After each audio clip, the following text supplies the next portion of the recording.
Some authors, like Jane Yolen, have written everything from picture books for toddlers to adult fantasies to mainstream novels. Other authors might not be quite so versatile, but still write for multiple genres and different audiences. So, what do writers do differently for different audiences? What makes a work for particular audience? And at what point do you decide what type of book it should be? Welcome back to Morgan's Writing Tips and Writerly Musings with writing tips from the pros and, of course, my own writerly musings. I'm your host, Morgan Hazelwood, and today I'm here with writing for different audiences. At the titular panel at Balticon 57, the panelists were Michael M. Jones, Mary G. Thompson, and special guest Adam Stemple. The panel was moderated by AD Bunny Boorman. So, the first question we had to ask is which comes first, the story idea or the genre? Well, consensus was most writers look at the story idea and decide which genre or age range would work best for it before they start writing. Although it can be easier to see just where the story idea takes you if you're writing short. Some themes or concepts work better in different genres or different voices. Next, we discussed if you plan differently for different audiences. Well, while you can use the exact same planning process or lack thereof, all genres and age ranges have different expectations with pacing, with point of view, and most importantly, the voice. Few pointers for different audiences. Number one, don't talk down to children. When writing children's books, you might use simpler words or sentence structures, but they are just as much people, just with less experience. Next, no topic is off limit for any age range, but there are age appropriate ways to show it. While middle grade readers like visceral adventures, dramatizing, traumatizing your main characters is not recommended and curse word usage is minimized.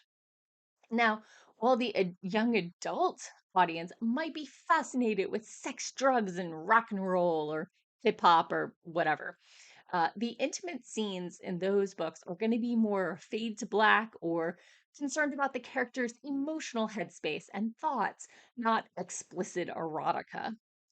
Although you do have usually more internal monologue in YA books than in middle grade novels. And that's one of the huge advantages. Sharing the internality of the characters is one of the biggest benefits to the written word as a storytelling device.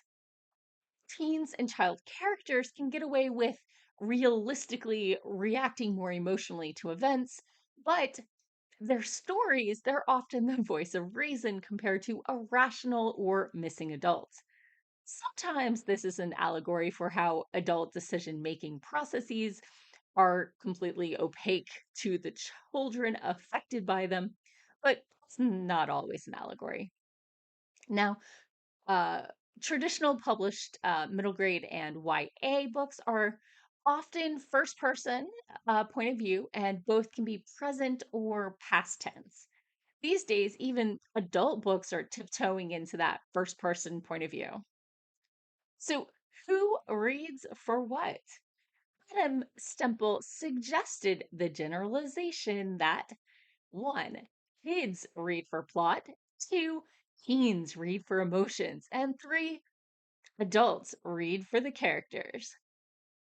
Mary and John strongly push back at those uh, generalizations. A lot of those conceptions are from the genre expectations, and kids and teens very often highly identify with particular characters. So, let's talk about what subjects you should avoid with younger readers. None, none of them, if you do it right. But you have to acknowledge that you might not be the right author for a particular story. Sometimes the muse shows up at the wrong door, and it's okay to let the story go. You've probably got plenty of other ideas to play with. So how do you know if you can do these stories right? Well, read. Read the books that are currently being published in the genre you are writing for, not the stuff you loved when you were a kid. What's coming out now? What about religion and diverse characters? There is a current push for both diversity in characters and for own voices writers. The current consensus is to include characters of different backgrounds, but not to focus the plot on what it means to be whatever that identity is, unless it's your own voice. For showing characters of different religious backgrounds, the current trend in genre fiction, all ages, is to focus on the cultural differences and not to put the faith portion front and center. If the religion and the faith is central to the story, the religious book publishers are usually the better home for those stories. But there's always some place for this. The publishing trends right now in 2023. Traditional publishing, especially YA and older, are avoiding committing to series for unproven authors. Make sure you have standalones if you are writing.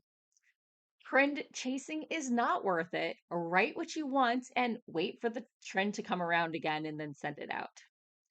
Now, publishers know their market and might ask for a book they've bought to be retooled for a different age range or genre market. Um, Now, indie publishing prefers series and rapid release publishing. Trend chasing is also very possible in indie publishing because of the quick turnaround. AI written works are currently being rejected by traditional publishers and are currently not legally able to be copyrighted. Neither indie books or AI books can currently be published for most public libraries, although there are some ways that indie books are getting in there. My main takeaways: lit the idea, suggest the genre, and be sure to read broadly in the stuff currently being published in the genre and age range you're aiming at. Do you write for different audiences? Are there any techniques or tips that you use? Let me know in the comments below. As always, thanks for watching and tune in again next week for more writing tips and writerly musings. Bye bye.